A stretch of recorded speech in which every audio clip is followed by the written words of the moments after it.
गणेशोत्सव अवघ्या काही दिवसांवर आला आहे, त्यामुळे कोकणात सर्वत्र गणेश मूर्ती बनविण्याची लगबग सुरू झाली आहे। पारंपरिकपणे पुरुष मूर्तिकार हे काम करतात, पण वेंगुर्ला तालुक्यातील हरिचरणगिरी गावात एक वेगळाच उपक्रम पाहायला मिळतोय। येथे गावातील महिलाच गणेश मूर्ती तयार करत असून त्यांनी या कलेत प्रावीण्य मिळविले आहे। हरिचरणगिरी गावातील हेमंत मटकर यांचा परिवार गेल्या 4 पिढ्यांपासून गणेश मूर्ती बनवतो। त्यांच्या गणेश शाळेत गावरान माती, शाडू माती, लगदा आणि गाईच्या शेणाचा वापर करून गणेश मूर्ती बनविल्या जातात। एकदा हेमंत मटकर कर्नाटक राज्यातील गोकाक येथे गेले असता त्यांनी तेथील महिलांना गणेश मूर्ती बनविताना पाहिले। त्याचवेळी त्यांनी आपल्या गावातील महिलांनाही हे प्रशिक्षण देण्याचा निर्णय घेतला। त्यानंतर मटकर यांनी हरिचरणगिरी गावातील महिलांना मूर्ती बनविण्याचं प्रशिक्षण दिलं। आज या महिला मूर्ती घडविण्यापासून ते त्यांना शेडिंग आणि रंगकाम करण्यापर्यंतची सर्व कामे करतात। त्यांच्या या कामासाठी मटकर त्यांना योग्य मानधनही देतात। त्यामुळे कोकणातील गणेशोत्सवाच्या पारंपरिक कलेत आता महिलांचाही सहभाग वाढलाय। महिलांनी दाखवलेल्या या कलाकुसरीमुळे त्यांच्या बनवलेल्या मूर्तींना विशेष मागणी मिळत आहे। मी ज्या मूर्त्या बनवते, आज आमची 4 पिढ्यांची शाळा आहे। 4 पिढ्यामुळे मी त्याच्यात एक असं उदाहरण घेतलं बाहेरून आल्यानंतर की आपण काहीतरी गणपतीत वेगळं बनवायचं। त्या गणपतीसाठी मी पहिल्या गावठी मातीच्या बनवायच्या, आता त्या शाडू मातीच्या बनवतोय। त्याच्यामध्ये अजूनही विचार करून मी जरा आपलं मत मांडून असं की लगद्यापासून गणपती बनवायचा।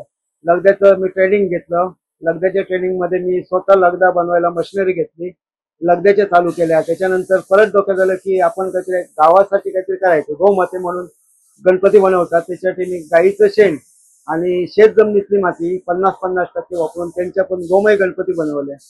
आणि तिसरं सांगायचं म्हणजे कोकोपीट पासून जे आहे ते पण मी बनवायला सुरुवात केली। कोकोपीटची मागणी पण भरपूर आहे। हलक्या गणपती असतात, वजनाला चांगले असतात, दिसायला पण चांगले होतात। अशा प्रकारचे मी आता सध्या मूर्तीत म्हणजे मातीमध्ये औषध वापरून अशा पद्धतीने मी बनवलेले आहे। जेवढ्या हलक्या आहेत लोकांना, ग्राहकांची नाराजी होता कामा नये अशा पद्धतीच्या मूर्त्या माझ्याजवळ सध्या चालू आहेत। त्या मूर्त्या मी पहिलंच पाठवले ते गोव्याला पाठवले। गोव्यावरून ज्यावेळी आता आम्ही पडद्यामागचे कलाकार, आम्हाला पडद्याच्या पुढे सर्वांनी आणल्यामुळे कोल्हापूरची ऑर्डर भेटली, पुण्यावरची ऑर्डर भेटली, बॉम्बेची ऑर्डर भेटली। कोल्हापूरला फक्त मी गोमय मूर्त्या देते, शेणापासून बनवलेल्या मूर्त्या ते पुण्याला चालतात। कोल्हापूरला लगद्याच्या मूर्त्या 4 ते 5 फुटापर्यंत मी देते। आणि सध्या माझ्या ऑर्डरच्या मूर्त्या तिथे जाऊन पेंटिंग पण चालू झाले, त्यांच्या कोऱ्या मूर्त्या दिल्या। बॉम्बेतलं पण मी कोऱ्या मूर्त्याच दिल्या, पण ते जास्त वेळ नाही, 50-60 पीस दिल्या। विशेष सांगायचं म्हणजे मी गोकाकला गेलो होतो। गोकाकला माती खरेदी, लाल माती खरेदी, तिथे बघितलं तर त्या कंपनीमध्ये सर्व महिला काम करत होते। त्यांच्यात जे मेन महिला होत्या त्यांच्याशी माझा संवाद झाला। मी त्यांना विचारलं तुम्ही कसं काय प्रोसेस? आम्ही काम देतो ते अंगावर देतो, 10 माणसांना एक ग्रुप करून काम देतो, दुसऱ्या 10 माणसांना एक। माझ्या घरी आल्यावर ते डोक्यात आलं की आपल्याकडील जे पुरुष लोक जे लहान मुलं किंवा पोरगे लोक काम करायचे त्याच्यापेक्षा महिला खूप चांगल्या आहेत आणि व्यवस्थित काम करतात। म्हणून मी बचत गटांना भेटलो, ग्रामीण भागातील बचत गटांना भेटलो तर काही मुलं म्हणजे काही बायका उत्सुकता आली, नाही आम्हाला गणपती काय शिकायचं आहे, आम्हाला तुम्ही शिकवशाल का? त्या पद्धतीने मी त्यांना 3 महिने पेमेंट देऊन ट्रेनिंग दिलं। माझ्या पैशात त्यांनी ट्रेनिंग दिलं, त्यांना पूर्ण शिकवलं।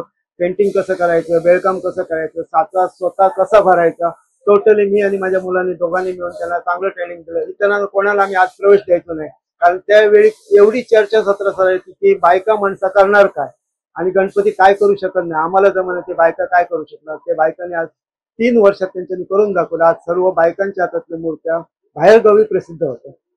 NTV news Marathi, Sindhudurg.